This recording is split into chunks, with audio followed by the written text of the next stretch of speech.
자, 안녕하세요. 반갑습니다. 오늘 특수경매 입문이다의 109페이지입니다. 109페이지 보시면 이 경매 물건 개요에서 공유지분 부분 공유물 현금 분할한 매각 사례 있는데, 이거는 제가 지분 경매를 추천해서 제일 손해를 봤던 사례입니다. 정말 제가 이런 실수를 했다 이렇게 생각이 드는 그런 물건인데, 지분 경매는 거기서 주인 노릇을 하는 사람에게다가 우리 지분을 팔고 빠져나오는 것이 가장 중요한 것인데, 여기에 주인 노릇을 하는 사람이 이거를 실질적으로 여기 살고 있는 사람이, 저는 주인 노릇을 하는 줄 알고 이 사람이 여기에 전부 다를 인삼밭을 가지고 하는 줄 알고, 이 사람은 주인 노릇을 하고 집에서 살고 있고 인삼을 하고 있기 때문에 우리 지분을 안 살 수가 없겠구나 생각해 봤는데, 인삼밭은 다른 사람한테 빌려줬고, 그 다음에 형제들이 8명인가 얼마가 되는데 이복 형제고, 그리고 이 사람이 그 집을 점유하고 사용하고 있기 때문에 다른 형제들도 다 바로 나눠 갖자고 합의를 하던 바람에, 그 바람에 협상이 안 돼가지고 그런 내용을 제가 모르고 이걸 추천했다가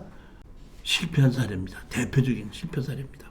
제가 공유 지분을 투자했을 때에 가장 실패하고 협상이 안 되는 것이, 이복 형제들이 끼어져 있을 땐 절대 협상이 안 되더라고요. 어차피 이복 형제들끼리 다투고 있더라고요. 그래서 이복 형제들끼리 가치 상속을 갖고 있을 때는 무조건 협상이 안 돼갖고 저걸 내보내야 되는데 못 내보내갖고 난리치고 있는데, 한 사람께 지분이 경매를 나서 다 팔아서 나누자면 다 좋다고 그래요. 그런 것이 대부분이다 이런 얘기입니다.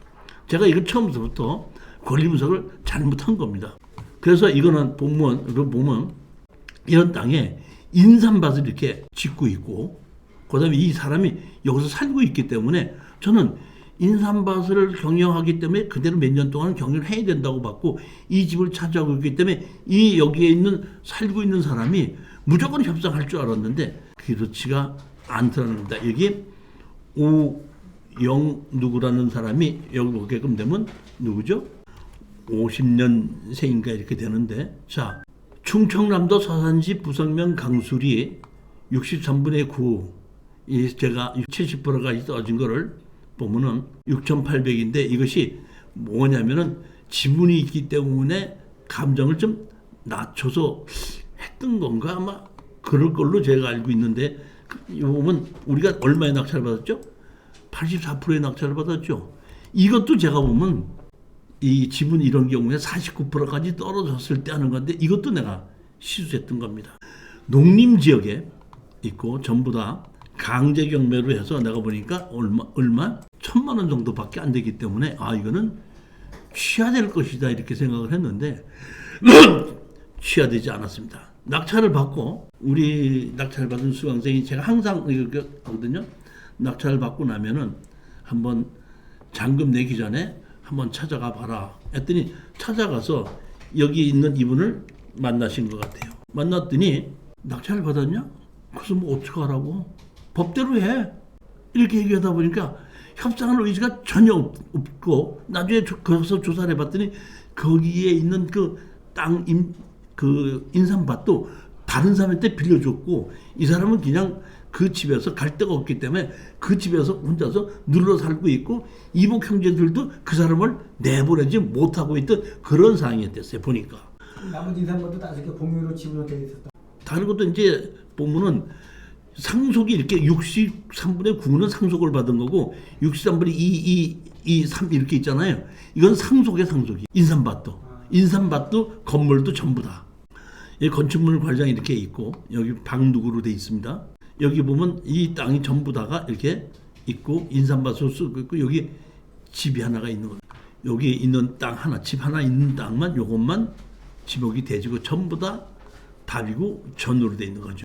그 사람이 그 낙찰 받았으면 낙찰 받았지 뭐 어떡하라고 마음대로 하다 보니까 할 수 없이 우리는 소장을 낼 수밖에 없죠. 다 팔아서 나누자 이렇게 소장을 내다 보니까 공유물 분할 청구서를 한 겁니다. 제가 소송을 내보면 다 똑같지가 않고 판사님들에 따라서 조금씩 다르게 하는데 제가 여러 가지 이런 소송을 했을 때 성문명 준비 명령을 낸 거 이게 처음입니다. 이게 처음입니다.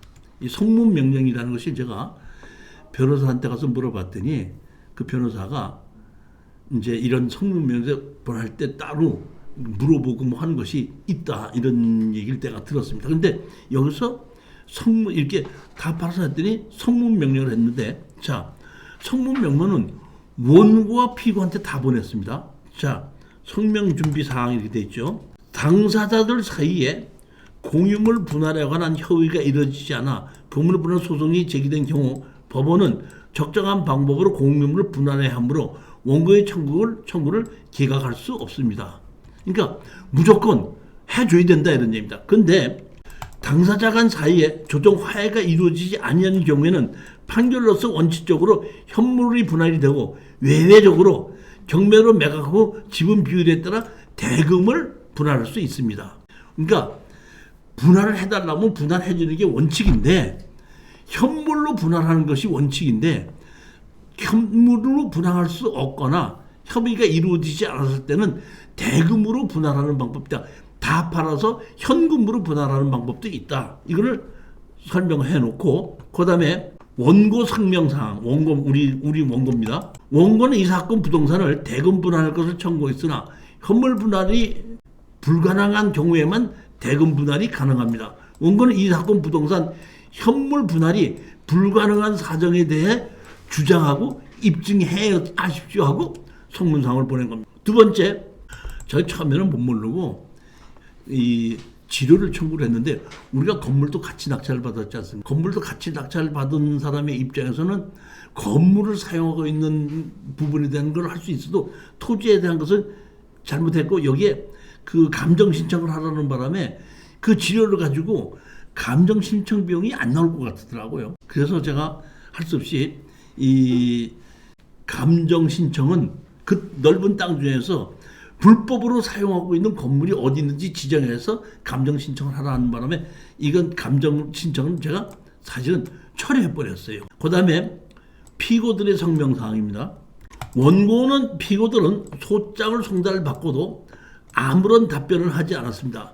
피고들이 바라는 공유물 분할 방법을 밝히시고 원고의 지분을 매수할 인사가 있는지도 밝히시 바랍니다. 위 원고는 피고들에게 이 사건 지상 미등기 무허가 건물에 철거하고 있으며 위 건물들을 신축한 시기와 건물의 소유자 현재 이해동 상태에 대하여 밝혀주십시오. 사실 보게끔 되면은 우리가 이런 경우에 조정으로 해놓고 조정해서 물어보고 얘기하게끔 만드는데 이건 판사님 조정을 하지 않고 성명사항으로 해서 저기 법정에 나지 않고 이걸 가지고 그대로 답변을 하게끔 하고 이 답변을 가지고 그냥 판결을 내리는 건데 성명사항이 이렇게 하는 것도 있다는 걸 내가 이때 알았습니다. 제가 이 공유물 분할 청구 소송을 그동안 한 7, 80건 이상을 했던 걸로 기억하는데 그 7, 80건 이상 한 것 중에서 성명사항을 제출하라는 것은 이 판사님 처음이에요. 그리고 지금도 아직까지 그 성명사항을 제출하라고 한 것은 아직까지 없습니다. 지분권자들이 답변을 한 겁니다. 위 사건 최종 협의 3명입니다. 오 누구 외 3명은 위 사건으로 엄청난 정신적 스트레스를 시달렸습니다. 다시 말하면 오 누구 3명, 4명은 제가 보기에는 이복 형제가 아니고 같은 형제고 또 나머지 몇 형제가 이복 형제가 있는 것 같아요. 이게 다 올리지 않았는데 보게끔 되면 위 사건으로 엄청난 정신적 스트레스를 받았습니다. 그래요 최종 협의한 바 오 누구의 3명은 본 사건과 관련된 부분을 전량 처분하여 현물 분할할 것을 요구합니다. 여기 먼저 번에 제출한 그 답변서에 보게끔 되면 그 사람 혼자서 다 독단적으로 사용하고 있고 독단적으로 모르는 걸 다 하고 있다.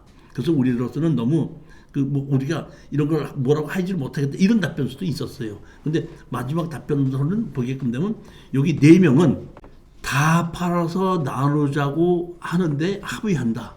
이렇게 되다 보니까 한 8명 중에서 우리까지 하게끔 되면 5명이 다 팔아서 나누자고 합의한다고 하니까 이 제출한 걸 답변서를 제출한 걸 보고 판사님이 그냥 다 팔아서 나누라고 판결문을 내려줬기 때문에 이 소송은 사실은 법정에 한번 가지 않고 그냥 끝난 겁니다. 판결 하고 어떻게 한다? 부동산을 경매에 붙여 그 대금의 경매 비용을 공제한 나머지 돈을 원고 표대 별제 지분 목록 기재 각 비율로 분배한다. 이렇게 돼서 이거를 전부 다 현물로 분할하게끔 됐는데, 현물로 분할하자 보니까 이 보면 감정 가격이 보면 3억 8,500으로 돼가지고 4억에서 변경됐다 3억 5천 돼갖고 쭉 해갖고 지금 얼마로 떨어졌어요? 2억 5,200으로 떨어져서 감정 가격이 얼마로 낙찰받았죠? 62점. 우리는 아까 감정 가격이 얼마? 82%. 이 실패의 원인은 뭐냐면은 지분 연매에서 원칙은 주인 노릇을 하는 사람이 우리 지분을 다시 사주길 바라는 겁니다.